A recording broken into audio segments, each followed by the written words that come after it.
నమస్కారం, సాక్ష్యం న్యూస్ కి స్వాగతం.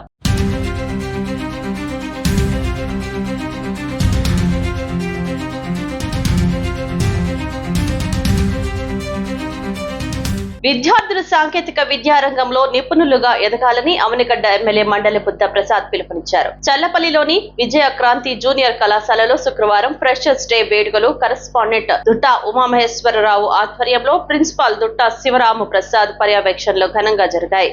ఎమ్మెల్యే బుద్ధ ప్రసాద్ ముఖ్య అతిథిగా విచ్చేసి ప్రసంగిస్తూ ఇంటర్ విద్యార్థులు ప్రతిభతో పాటు కమ్యూనికేషన్ స్కిల్స్, నాయకత్వ లక్షణాలు అలవర్చుకోవాలని సూచించారు. కార్యక్రమంలో Ghantasala market committee chairman Thota Kanakadurga, Chalapalli MPP Kota Vijaya Radhika, sarpanch Paidipamula Krishnakumari, CI K Eshwarrao, Janasena party senior నాయకులు అడప రాంబాబు, అధ్యాపకులు, విద్యార్థులు తదితరులు పాల్గొన్నారు.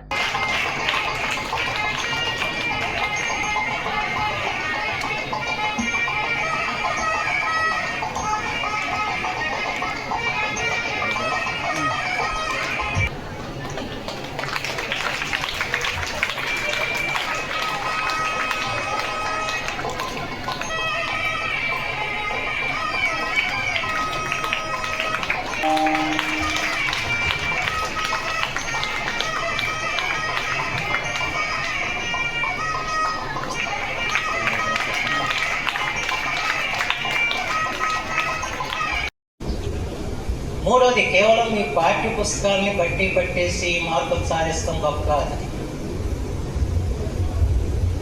కేవలం ఉద్యోగాల కోసం మనం చదువుకున్నాం అని చెప్పిన భావన మీలో ఉండకూడదు. జ్ఞాన సముపార్జన కోసం మనం చదువుకుంటున్నామని చెప్పిన ఆలోచన మీలో ఉండాలి.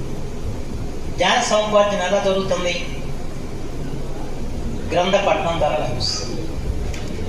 అంచేత మీకున్న లైబ్రరీలో కానివ్వండి, మీ లోకల్గా ఉన్న లైబ్రరీలో కానివ్వండి, పుస్తకాలు చదవండి.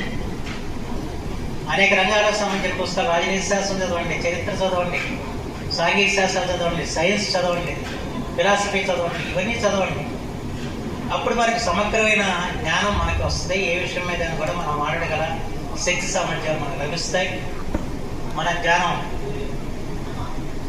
అంచేత పుస్తకాలు చదవటం మాత్రం దయచేసి మీరందరూ కూడా బాగా చదవాలని చెప్పి మాత్రం మీ అందరికీ కోరు.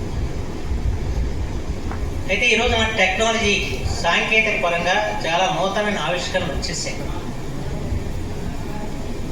మన సెల్ ఫోన్లో కూర్చునే ఏదైనా చదివే పరిస్థితి వచ్చేసింది. మొత్తం యావత్తు భూ ప్రపంచం వల్ల మన అరచేతిలో కనిపిస్తుంది. అయితే దీన్ని మీరు మంచిగా ఉపయోగించుకోండి. దీని ద్వారా జ్ఞానాన్ని విద్యారంగంలో అద్వితీయమైన స్థితిలో ఉన్న మాత్రం విద్యార్థులు, స్త్రీల పాత్ర అని చెప్పి చెప్పడం. నేను ఏ పాఠశాలకు వెళ్ళినా అక్కడ బహుమతులు ఇస్తూ ఉంటారు. ఆ బహుమతులు దాదాపు 199 విద్యార్థులు లభిస్తూ ఉంటే ఎక్కడో ఒకటే మాత్రం విద్యార్థులు వస్తూ ఉంటారు. దానికి కారణం అంటే మీలో ఏకాగ్రత ఎక్కువ. ఎందుకంటే సహజంగా స్త్రీ ఏకాగ్రతతో పనిచేయాలి. ఏకాగ్రత లేని కూడా ఉప్పు కారం ఎక్కువ వేస్తారు, దాంతో తినే పరిస్థితి. అన్నిటికంటే మీ ఏకాగ్రత గొప్పతనం అంటే ముగ్గులు వేయాలంటే సామాన్య విషయం కాదు కదా. దానికి ఎంత ఏకాగ్రత ఉండాలి, ఎంత తెలివితేటలు ఉండాలి, ఎంత అద్భుతమైన కళా కౌశలం ఉండాలి. ఇవన్నీ కూడా స్త్రీలకు పుట్టుకతో వచ్చిన శక్తులు. అవన్నీ చదివినట్లయితే మనకి కొన్ని రకాల రోగాలు తగ్గిపోతాయి, జబ్బులు తగ్గిపోతాయి, మన కంఠస్వరం బ్రహ్మాండంగా ఉంటుంది, ఆకలి బాగా ఇస్తుంది. ఇవన్నీ చిన్నప్పుడు అనిపించేవాడు, అవన్నీ కూడా బాగా బయట చేయించేవాడు. అసలు లేరు. అంటే ప్రతి అక్షరం కూడా మన నాడీ వ్యవస్థని మేలుకొలుపుతుంది. సీనియర్స్ జూనియర్స్ని ఆహ్వానించి వారు పెద్దన్న పాత్ర పోషిస్తూ అందరూ కలిసి విద్యను అభ్యసిస్తున్నారు. ఇప్పుడు మేడం చెప్పారు, ఆదర్శనీయులు అయిన పెద్దలని ఆదర్శంగా తీసుకుని, ప్రముఖులను ఆదర్శంగా తీసుకుని మీరు ఎదగాలని మన ఏఎన్సీ చైర్మన్ గారు చెప్పినట్లు మరి అబ్దుల్ కలాం గారు కానీ, అంబేద్కర్ గారు కానీ ఉన్నతమైన కుటుంబాల నుంచి రాలేదు.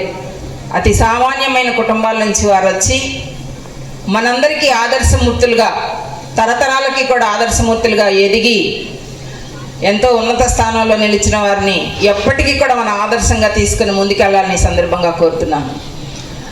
మరి అంబేద్కర్ గారు వారి విద్యను అభ్యసించడానికి వెళ్ళినప్పుడు వారి భార్య రమాదేవి గారు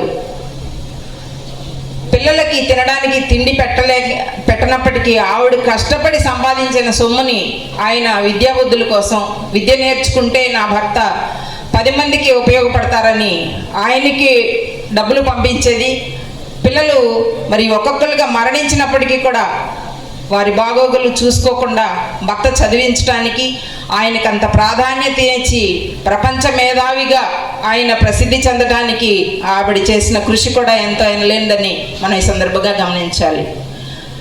అదేవిధంగా అబ్దుల్ కలాం గారు శాస్త్రవేత్త, మాజీ రాష్ట్రపతి వర్యులు, కీర్తిశేషులు.